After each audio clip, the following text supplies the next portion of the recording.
Hi friends, welcome to cine family 2. గుండె నిండా గుడిగంటలు serial ప్రముఖ స్టార్ మా ఛానల్లో ప్రసారమవుతూ మంచి విజయాన్ని అందుకుంటుంది.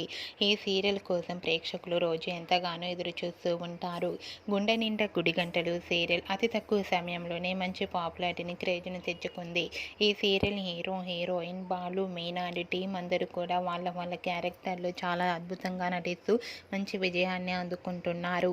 అయితే రీసెంట్గా గుండె నిండా గుడిగంటలు సీరియల్ 200 ఎపిసోడ్ సక్సెస్ఫుల్గా కంప్లీట్ చేసుకున్నందుకు గాను సీరియల్ టీం అందరూ కలిసి సెలబ్రేషన్ జరుపుకున్నారు. అయితే సీరియల్ టీం అందరూ చాలా హ్యాపీగా, సరదాగా ఎంజాయ్ చేస్తూ కనిపించారు. ఆ ఫొటోస్ చూసిన వారంతా కూడా గుండె నిండా గుడిగంటలు సీరియల్ టీం అందరికీ కంగ్రాచ్యులేషన్స్ని కామెంట్ రూపంలో తెలియజేస్తున్నారు. గుండె నిండా గుడిగంటలు సీరియల్ ఇలానే మరెన్నో ఎపిసోడ్స్ సక్సెస్ఫుల్గా కంప్లీట్ చేసుకోవాలని కోరుకుంటూ, ఈ వీడియో మీకు నచ్చినట్లయితే మీ అభిప్రాయాన్ని మీ కామెంట్ రూపంలో తెలియజేస్తూ లైక్ చేయండి, షేర్ చేయండి. మరిన్ని ఇంట్రెస్టింగ్ అండ్ లేటెస్ట్ అప్డేట్స్ కోసం మా సినీ ఫ్యామిలీ 2 ఛానల్ని సబ్స్క్రైబ్ చేసుకోండి.